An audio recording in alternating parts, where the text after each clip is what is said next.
Hola, amigos. About 4 years ago, I got a message from a designer in Colombia who said she'd like to work with Startup CPG to build her reputation in the US. I couldn't believe how affordable her pricing was, and the quality looked top-notch. I started work with them for Startup CPG and then a bunch of my other CPG projects as well. Fast forward to today, they are the most beloved agency in our Startup CPG community. They've got dozens of happy customers like Prickly and so many more. I recommend them to absolutely anybody who will listen because the combo of top-notch quality and very reasonable pricing is exactly what you want as a startup brand. You can hire them for branding, packaging, your website, or they actually have an awesome startup package that will do all three. If you want to learn more, email them at startupcpg@wagondesignstudio.com or check the show notes. You could also post on our Slack for feedback and just be overwhelmed by how many people want to sing their praises. Gracias, Wagon!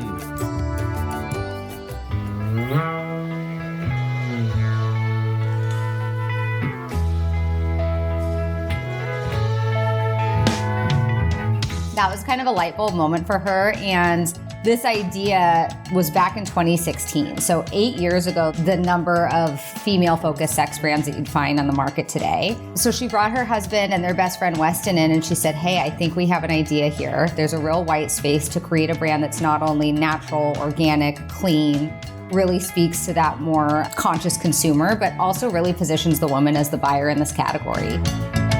Hello, everyone, and welcome back to the Startup CPG podcast. This is Grace, and I am here today with another founder feature. Today, I talked to Mackie of Woo More Play, a sexual wellness brand that creates organic intimacy products for women and their partners. I think it's so important to destigmatize sexual wellness and pleasure, so I loved this conversation with Mackie. We talked about everything from scaling a brand in a vice category to navigating venture capital funding. I hope you enjoyed this episode as much as I did, and as always, let me know what you think. Hello, and welcome to the Startup CPG podcast. This is Grace, and today I'm so excited to be joined by Mackie Swan. Mackie is the founder of Woo More Play. They're a brand that provides premium organic intimacy products. So welcome to the show, Mackie. Thank you so much for having me, Grace. I'm so excited to be here. Yes, I'm excited too, and I'm excited to talk about all things intimacy products as you describe. But first and foremost, I'd love for you to just let our listeners know, who is Woo More Play? Absolutely. Well, you said it well in the intro. Woo More Play is a brand that exists to help women feel more comfortable exploring the pleasurable side of life. So we make organic sexual wellness products for women and their partners. Yes, I love that. So can you just dive a little bit into why did you decide to create this brand, and when did you decide it was time to dive in and really found this company? Absolutely. So happy to share more about the origin story of Woo More Play. Funny enough, I'm actually not one of the 3 original co-founders of the brand. They brought me on as their first non-founder CEO a couple of years after they had launched. Our brand came to be because a woman named Lauren Bostick, who's pretty well known online, she runs a brand called The Skinny Confidential. She had been experiencing UTIs every time she was intimate with her husband. It didn't seem to matter if she wasn't using any product or if she was using a conventional lubricant from the grocery store. She was always experiencing this really uncomfortable aftermath. So she'd been venting about it to a few friends, and somebody said, instead of going and, buying a bottle of KY or Astroglide or whatever, why don't you try and get some organic coconut oil just, in a jar from Whole Foods? It's allegedly a really good lubricant alternative. She did it. She had a great experience, and she didn't get a UTI afterwards. So that was kind of a light bulb moment for her. And this idea was back in 2016. So 8 years ago, there really weren't the number of female-focused sex brands that you'd find on the market today. And so she brought her husband and their best friend Weston in, and she said, hey, I think we have an idea here. There's a real white space to create a brand that's not only natural, organic, clean, really speaks to that more conscious consumer, but also really positions the woman as the buyer in this category. So that was the light bulb moment. The 3 of them decided to build this business together, spent 2 years working on the first formulation, which is still our hero product today, our coconut love oil lubricant. And yeah, Woo More Play was born. Amazing. So when you were brought on, what was your role, and how did you transition into the CEO, I guess you are now? Yes. So I was super lucky to get into the sexual wellness industry, I think before it was cool. Like I've been working in the space for a really long time. I was really fortunate to work at another, earlier stage sexual wellness brand in the right place at the right time, learned a lot about the category and the industry and what it means to scale a brand in the natural space in CPG. And had met the founding team at Woo, was really excited about what they were building, not just given the nature of the products and the category itself, but also Woo More Play's brand position is really focused on pleasure. So we're not coming at sexual wellness from a place of, being health-minded and talking about it as part of your, health and wellness routine. We're really saying, hey, women deserve to have good sex just for the sake of having good sex. That doesn't always mean that there's, a health issue involved. And so I was super stoked about the brand positioning, and they brought me on as CEO three years after launch, I think. Sorry, my dates are running together. So about 3 years in, they brought me on, which at this point was 3 years ago. And it was still early stage. We were kind of post-seed, pre-Series A when I joined. And I've just had an amazing time growing the brand and working on omni-channel distribution and fundraising and regulatory compliance and kind of all the things that come with being an early stage CEO. Yeah, absolutely. And I love what you're saying about this focus on pleasure and putting that front and center, I guess, is what I was trying to say, because I do think that's definitely a newer thing that's happening in these sexual wellness brands that I'm seeing, around the marketplace. So I'd love to hear a little bit more about what it is like sort of combating some of the stereotypes around sexual wellness and also educating consumers in this industry where for a long, long time, it was so taboo to talk about. Nobody would want to say even pleasure or women's pleasure. So what's it like educating consumers in this space? It's so challenging. I mean, it's like the best thing in the world and the hardest thing in the world, I think. And it's interesting because I've been in this space for so long, and also I never had any weirdness talking about sex. I just grew up in a household where my parents were open about it. I got a lot of sex ed in public school. Like I missed the memo that we're meant to be ashamed of our sexuality. So I never had that personal barrier, I think. And then on top of that, I've been in this industry for close to a decade now. And so I'm really close to it. I forget how weird people can get. I forget how squirrely people can get about it. And it shows up in the places that you least expect it. I'll often have conversations with customers or with professional contacts where I'm expecting them to be uncomfortable, and they could not be more comfortable navigating it, talking about it, being really open.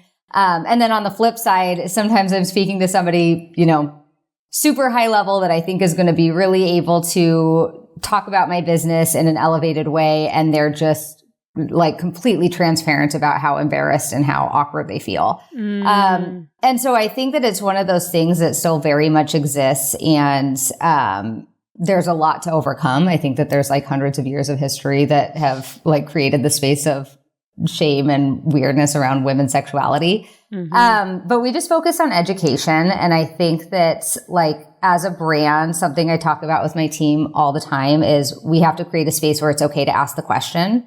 And if people aren't comfortable asking questions about this, they're never going to learn what the answer is. And so just creating a space where people can feel vulnerable and open. And I think that on a tactical level, the way that we do that is we use a lot of humor. So in our brand messaging and our tone of voice, even in our customer service messages, we try to be really playful. We try to introduce some levity. And for us, that means, hey, this is an atmosphere where you might personally be really uncomfortable, but hey, it took a lot of courage and a lot of bravery to reach out to this brand and ask these questions. So we're going to make it fun for you, and we're not going to make it uncomfortable, and we're not going to make you regret sending that message to our CS team. And I think that that's been really, really helpful as we've grown. Yeah, absolutely. I love that idea. And I love that you had no shame growing up. That's awesome. Yeah. And I didn't realize how unusual that was. I wasn't raised in a religious household, and I'm from Oregon, and in my school system, like they were really heavy on sex ed from a really scientific angle. And I don't think it was until I was well into adulthood that I fully understood how unusual that background is.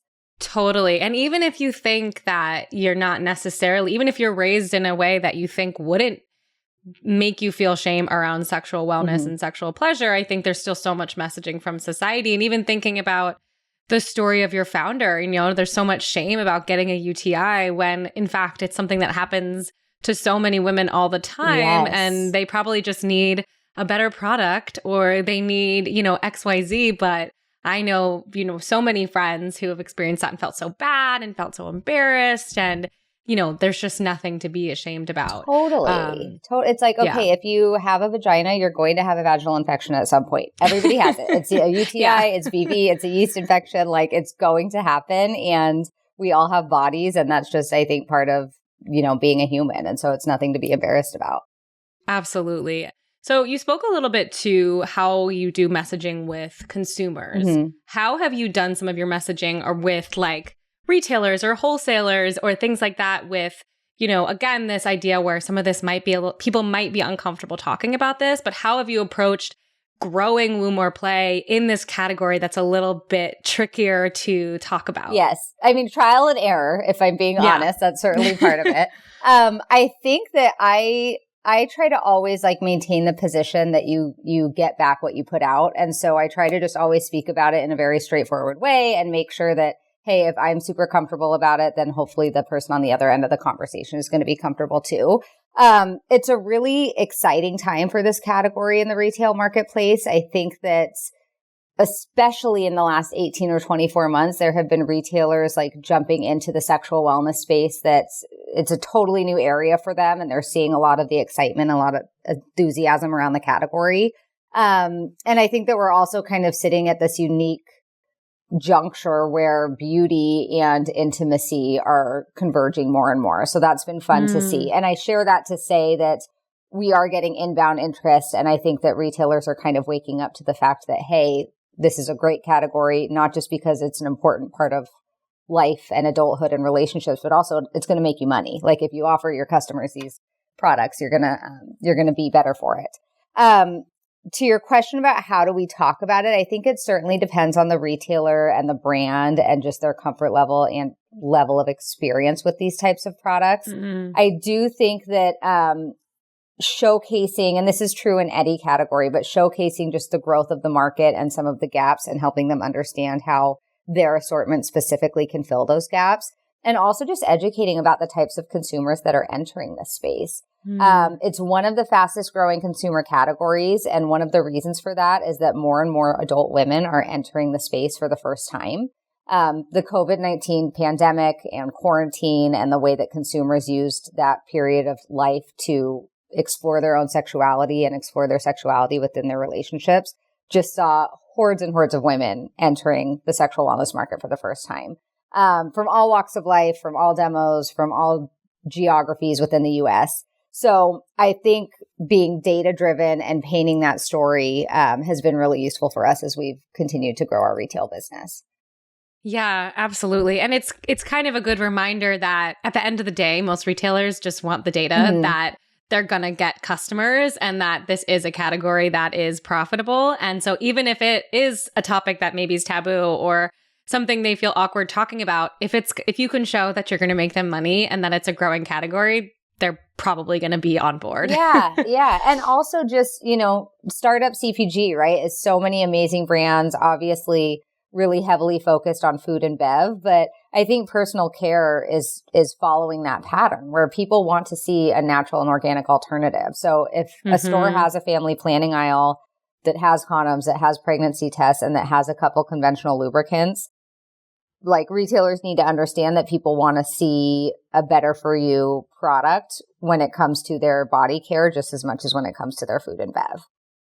It's so true. And definitely as a consumer myself, as a female consumer myself, that's something I feel like in the last few years, I've become more aware of that. For so long, you just went to the CVS and got whatever's on the shelf. But now we're learning so much more about these different things that we put on top of inside of our body. And we want, as consumers, a better for you option beyond the food aisle.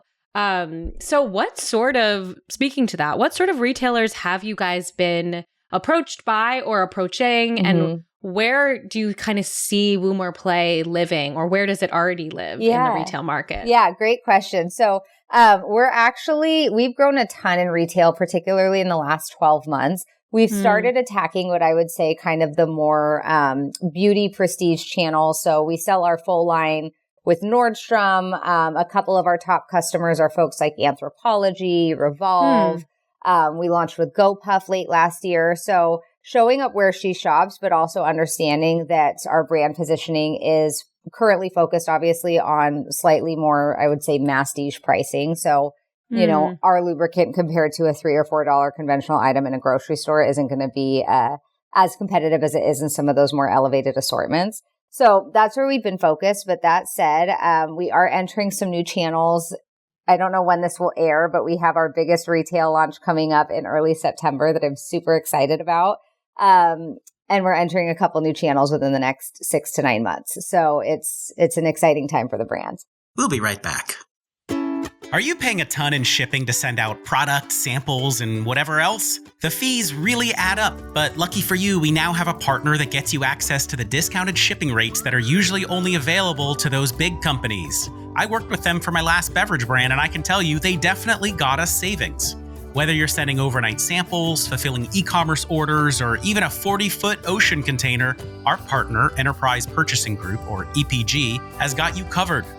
There are a bunch of free benefits you can get by signing up with them. You can get up to an 86% discount on small parcel shipments from UPS, DHL Express, UPS, and more.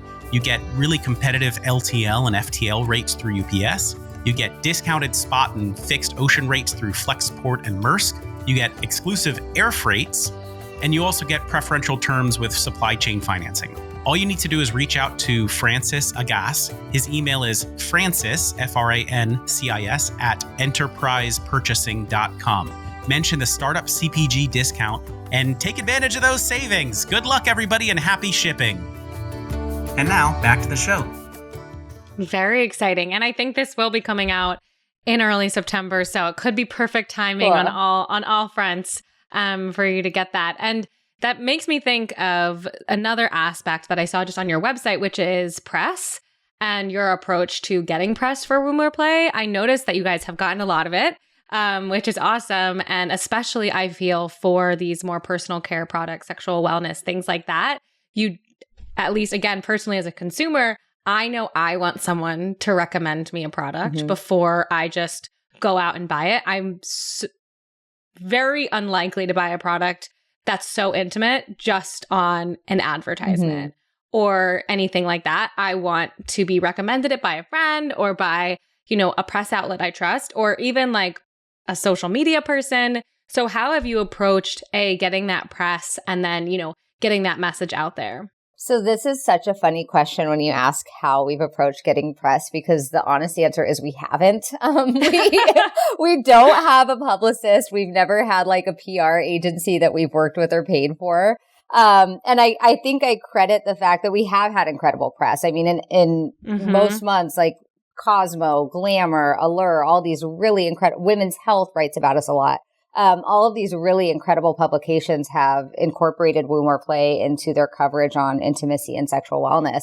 I think part of it is that we just make really good products, and I stand by the fact that they are natural, they are organic, they are body safe, they are all formulated with women's bodies and women's health in mind. And I think that just like consumers are becoming more discerning about, hey, is this brand walking the talk? I think that editors and journalists are the same way. And so I think they're getting much more discerning around, hey, if I'm writing this piece on, you know, brands or products that I recommend for women to use in the most intimate way, I want to make sure it's a brand that's really doing what they say they do. So I think that's part of it, is just the quality of our products.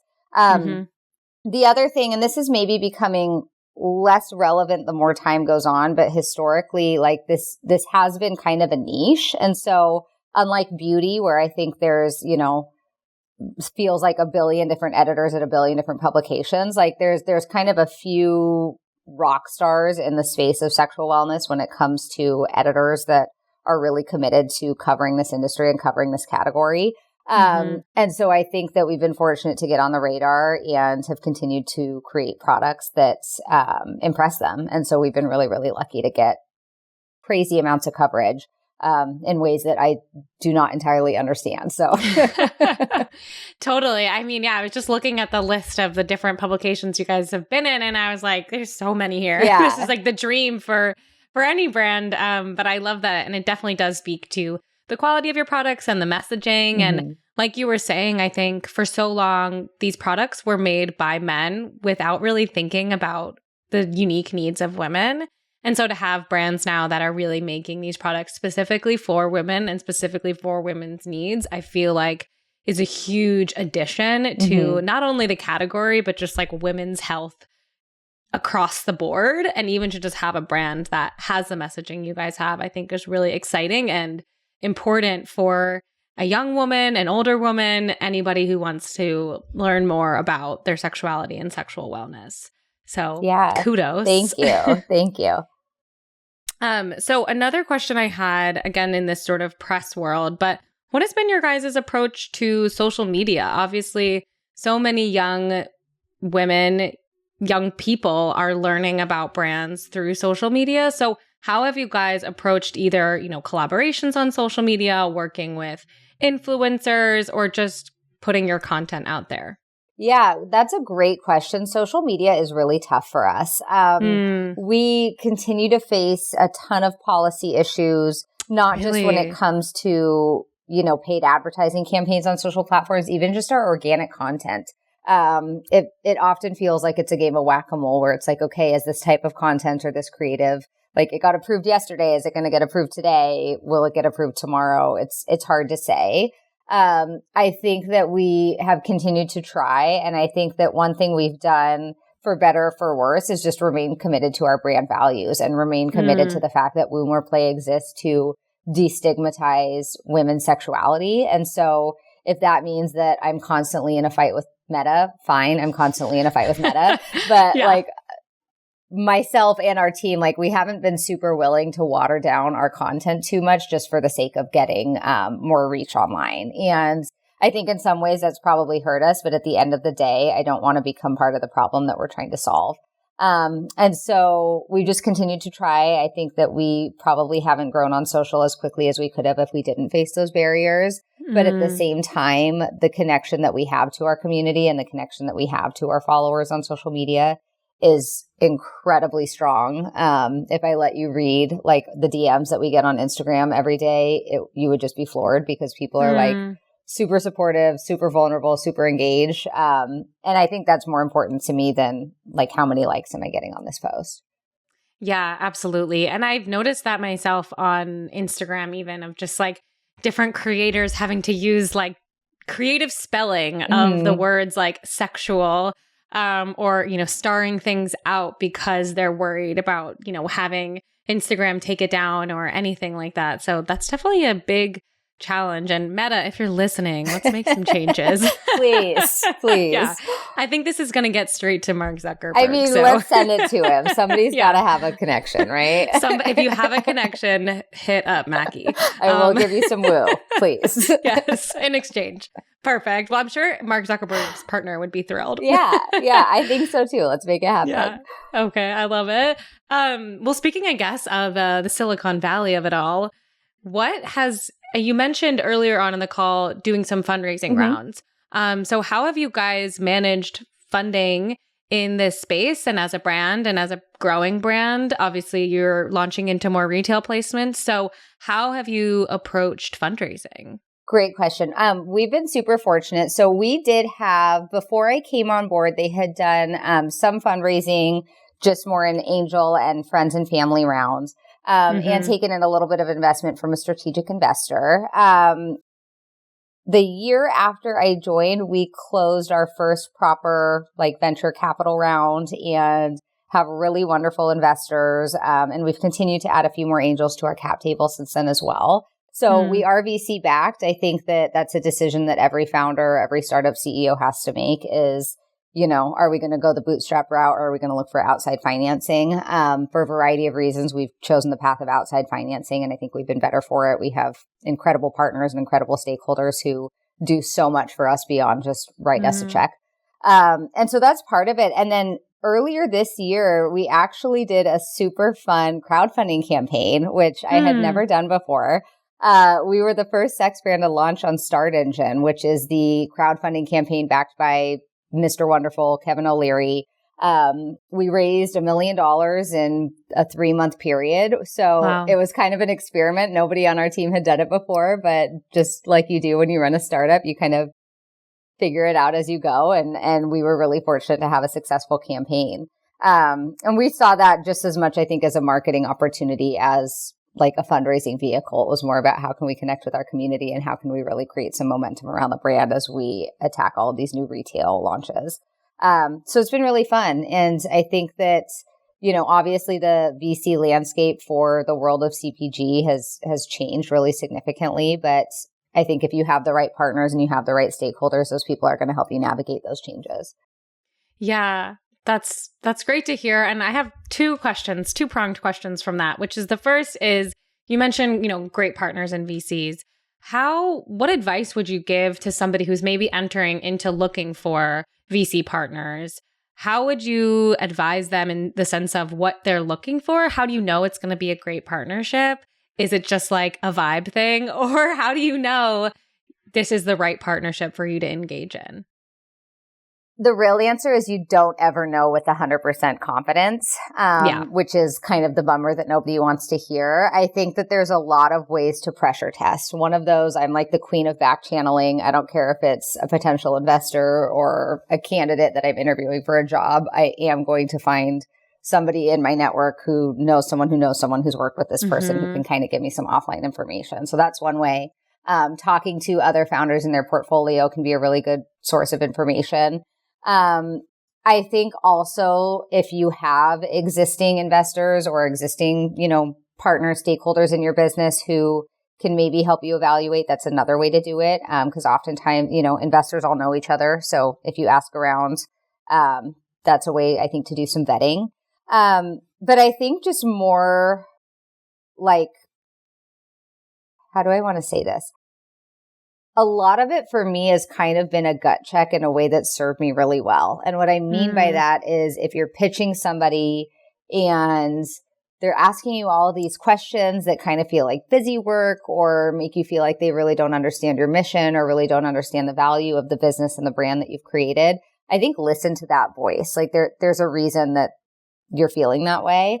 On the flip side, the investors who have joined our business are people where from the first few minutes of me talking to them, not only did I think, hey, they see the value in this brand, this business, and myself, but they're really excited about the mission and they're really jazzed about what we're building and they really want to be included. I think if you come at it from that perspective where you're not just asking for money, you're kind of giving them the opportunity to join this adventure with you and really make some meaningful changes, I think that can help things feel more clear. We'll be right back. Hey guys, I know you all want to grow on Amazon, so I'm so excited to tell you about our official Amazon agency partner, Daybreak. I think they are the best fit for emerging brands. Their retainer is less than half of what most agencies charge, and their team are total killers. I worked with them on my last brand because I'd heard such good things, and they absolutely crushed it. They'll get you started on Amazon or help you level up. First, they fix up your listing, they make your creative ads, they manage your operations and advertising, and can even help with channels like Instacart and Criteo.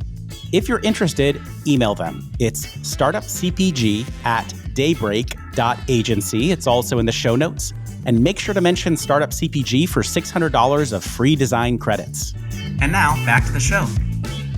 Yeah, absolutely. I think that's great advice. And the reality is you never know with anybody. You could do every single check in the world and something could still go wrong or it could go perfectly. And you don't know till you know. But I think it's great advice to really do your homework and also listen to your gut.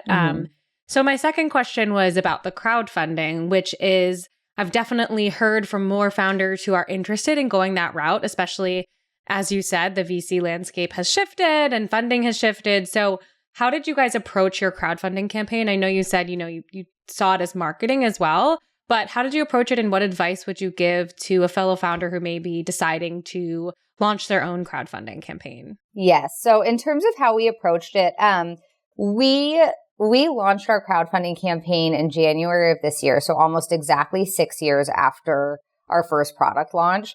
Because of that, I mean, we have a really remarkable community that is well into six figures of people who have been buying our products and buying our brand and supporting us over the last 6 years. So I do want to be transparent about the fact that I think we had a supportive community already established for many years before we went back and did this crowdfunding campaign. So I think that was a big part of what made it so successful.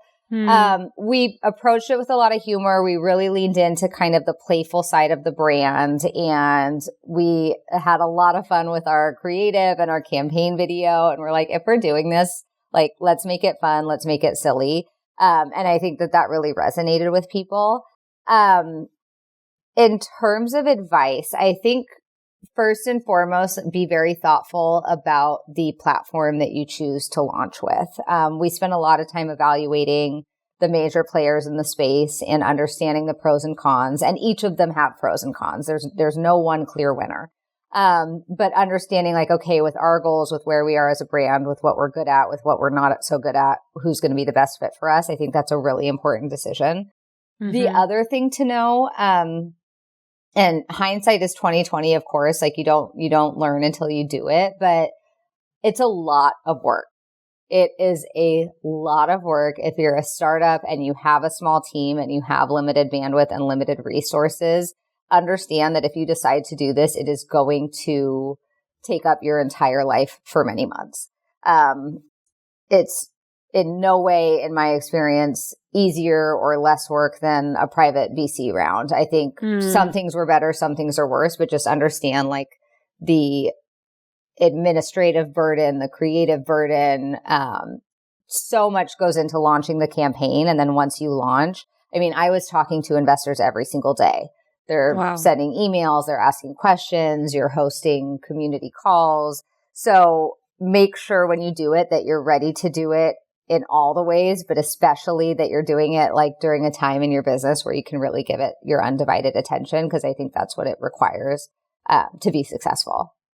Totally. Yeah. There's so much that you don't know that will come up. And so it's like, be prepared to spend all your time on this crowdfunding campaign. And that's definitely something I've heard from other founders who have gone down the route of crowdfunding. And, you know, like you said, there's pros and cons with every route. And it's just deciding which pros you'd prefer and which cons you'd rather avoid. And then going from there. So thinking a little bit more broadly, just as a CEO yourself now of a startup, what has been some of the biggest challenges of running Woomer Play in the sexual wellness space, and also just being the CEO of, this emerging brand? Oh my gosh, there's so many challenges. When you sent me the pre-read of, I think it said like, what is the biggest fail? I'm like, oh my gosh, what week is it? Like when you're running a startup, there's always a fire. There's always something that breaks that you don't know till it happens. I think one thing that comes to mind when I think about like really big challenges, like kind of come to Jesus moments in the history of our brand and my tenure at Woomer Play. One of them was related to regulatory. So personal lubricants are FDA regulated class 2 medical devices because they're applied internally in the body. So in order to do that, you have to obtain medical device 510(k) clearance, which is a big hairy ass process that can take, sometimes it takes people several years. Sometimes it could take 18 months. It's very expensive, very time consuming. You do a lot of testing, a lot of back and forth with the FDA. And we had gotten pretty far down the road with a new partner who was overseeing, regulatory changes, filing, compliance, and also working with the manufacturing facility because, you have to make sure that you're working with FDA certified facilities and they're doing all the stuff that goes into that. So very long story short, it came to my attention in a pretty brutal way well into this process, probably a year into working with this new partner, that they were actually not going to be the right partner for us in the long term. And there was like a pretty egregious oversight that had occurred and had not been appropriately communicated. And I just had this moment of, I can't rely on this partner and I can't grow my business. And if I finish this process of FDA clearance with them, that means I'm kind of committing to them for a period of time. And so I had to kind of take a step back and say, am I really starting over? Like, am I losing the last 12 months? And I don't even want to think about the dollar amount that we had invested into that relationship, or do I just kind of like bite the bullet and hope that it's okay and hope that we can fix it and finish this process with them? And I couldn't do it. Like, I couldn't do it. So it was kind of like, we have to start over and we have to go back to the drawing board, like literally Googling facilities we could use, like starting at step one, after so much time and effort had been invested. Yeah. And that was really heartbreaking and really challenging and frankly, really scary. Cause you have these timelines that you're working toward when it comes to launches and retailers and, different distribution channels. So, it was a really tough and scary decision to make, but I think that like when founders and CEOs are faced with those issues, you normally know what the right path forward is. You just kind of have to like have the courage to follow that path. But that was like a bad one. That was real challenging. That is tough. Yeah. And that's an element I hadn't even considered, honestly, that personal lubricants would have to be medical, grade or have to be FDA approved. Which makes complete sense, but that's just like a whole nother doozy that you have to go through of this approval, and dealing with bureaucracy can be very frustrating. Frustrating, very expensive, not startup friendly. And a workaround that I know a lot of players in the space, if you're licensing somebody else's formula, then you can bypass a lot of those efforts, right? But when you're developing formulas, custom from scratch, the way that we do at Woo, you have to jump through all of those hoops. And so it is really expensive, but it's what allows us to innovate, and it's what allows us to create products that we're super proud of and that we know are not just like, hey, here's this formula that is being sold by 10 other brands that we're just going to put our brand color on. So it's what we're committed to doing, and it's one thing that I'm super proud of, but it does come with some painful moments as well, for sure.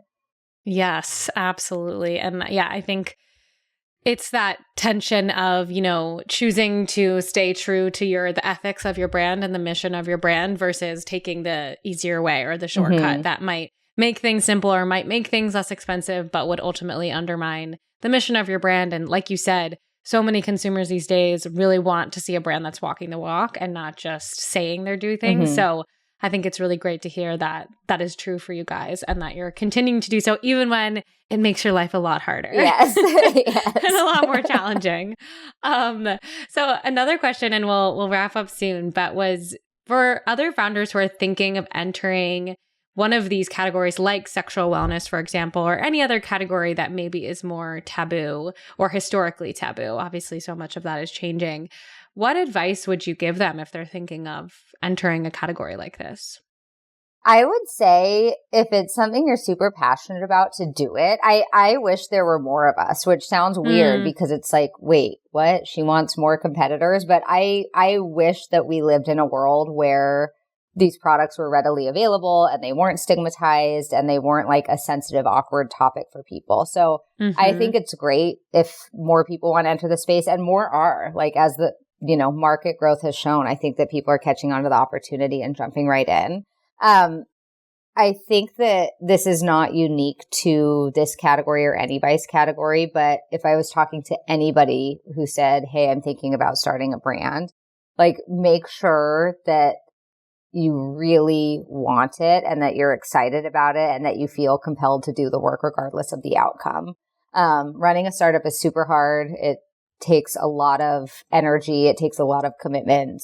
It takes a lot of resilience. And so I think that, make sure that you are like really ready to do it. And at the same time, ignorance can be bliss. And I think the naivete of like getting into an industry that you don't know nothing about means that you sometimes have a sense of confidence or have a sense of courage that you have because you don't know what you don't know. Right. But I think that's the number one, is like, if you would do this, even if you weren't going to make $1 doing it, then you should do it. Take a chance. Yeah. Take the leap. Yeah. I love that. And that's a perfect place to sort of wrap up. But my final question is, what are you most excited about? I mean, you mentioned some things or you teased some things, but what are you most excited about in the year to come for Woo More Play?